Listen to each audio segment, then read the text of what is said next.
All right, let's move now to the local government elections. We know that the IEC recently adopted a report by the former Deputy Chief Justice Dikgang Moseneke. He recommended that the October poll be postponed until no later than February next year. His concerns, of course, that due to pandemic restrictions, we would not be able to hold free and fair elections. Now, the IEC has approached the Constitutional Court to grant that extension, but Terry Tselane, who's the executive chairperson of the Institute for Election Management Services in Africa, and also, of course, you'll remember, a former deputy chairperson of the IEC, believes that the apex court doesn't have the authority to make that decision, and he's concerned that actually the poll might have to go ahead in October after all. And he joins me now to explain.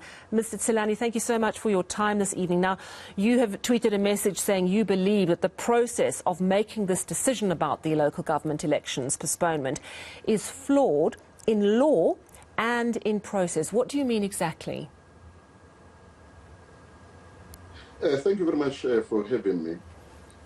I must indicate that the decision by the Electoral Commission to institute an inquiry headed by Justice Moseneke on whether it is possible to have free and fair election was a correct one. And I think the IEC needs to be commended for having done so. But Justice Moseneke was not acting as a judge. So his findings and recommendations are basically remaining such as recommendations to the IEC.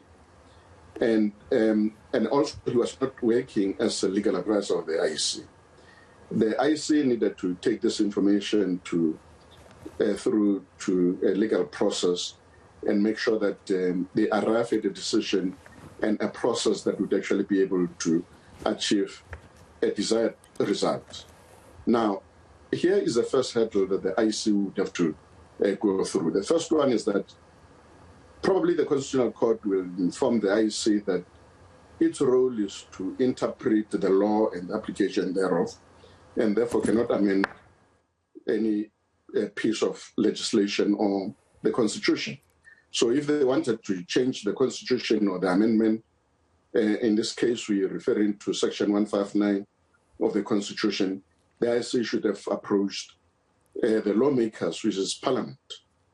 And as Justice Moseneke indicated in his report, in order for Parliament to do so, 75% of the National Assembly members would have to concur, including 6 provinces. Now, the IEC has not done so. Instead, it has gone to a Constitutional Court. But what is also strange about the approach to the Constitutional Court is that the IEC has given the Constitutional Court 2 timetables. The first timetable says we are able to have the elections on the 27th of October 2021.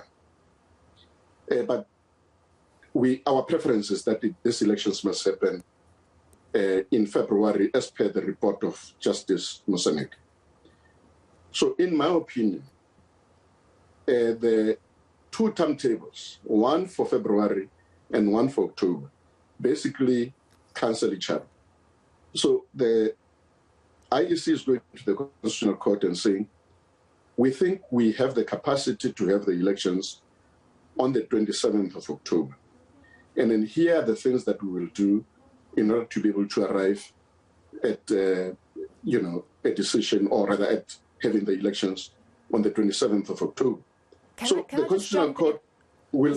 Yeah, sorry, just finish that thought, because I'm getting there's a lot of information you're giving me. So I was going to say that, so the Constitutional Court is most likely going to be saying, but so what is your hindrance? Why are you not able to deliver the elections as per the election timetable that we've given us?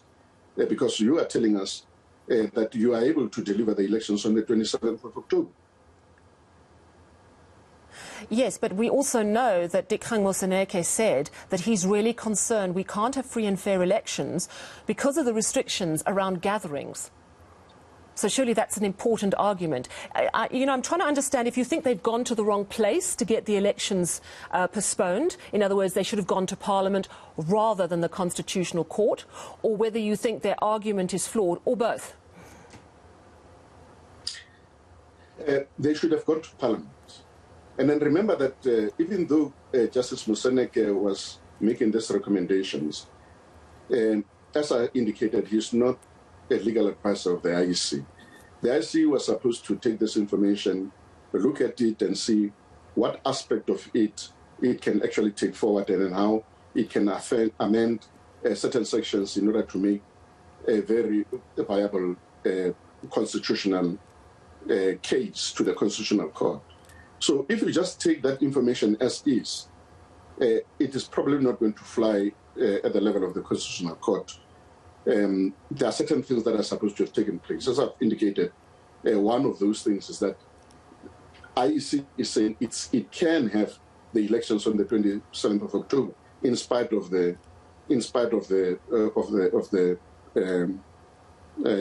pandemic.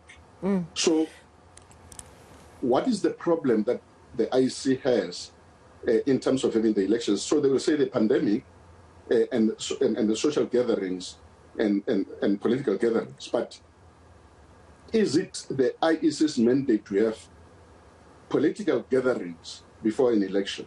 Isn't it also the voter registration? But isn't it also the registration weekends?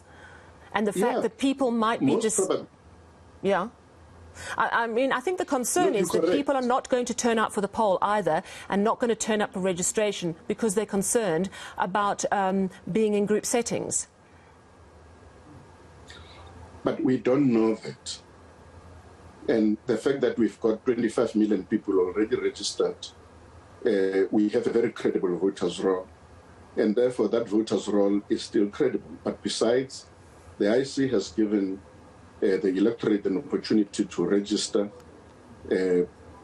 all the time. The offices were open in municipalities. But in addition to that, there was also online registration. So the fact that the IEC is saying it was going to have 400,000 people during this weekend registration, which is, by the way, not even a legal requirement to have the elections. All right. I want to ask you what you think is going to happen. I know that I think it's going to be dealt with next week, next Friday at the Constitutional Court, or sometime next week. Do you honestly foresee that we will have to have this poll in October after all? I think there is no doubt in my mind, and some of us, by the way, motivated for the postponement of the elections. But as I've indicated, that in terms of the submissions, the process, and the law, my view is that the elections will proceed on the 27th of October, as determined by the minister.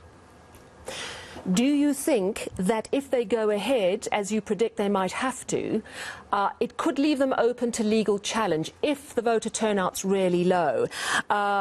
If corners perhaps are cut due to the registration process not having gone ahead, could this not open the process up to a legal challenge? No, the low voter turnout is not something that can actually be challenged in law. Remember that in 2011, before 2011, in Merafong, the community there boycotted the elections, and we ended up with very low voter turnout. But the Constitution does not require a particular number of people to have participated in the elections before the elections are declared. The Constitution says there are three mandates that the IEC is given. One is to organize, deliver the elections. Two, ensure that those elections are free and fair. And three, declare the results thereof within a reasonable period. And it does not really matter whether it is 10 people who have voted. The Constitution says the IEC must declare the results thereof.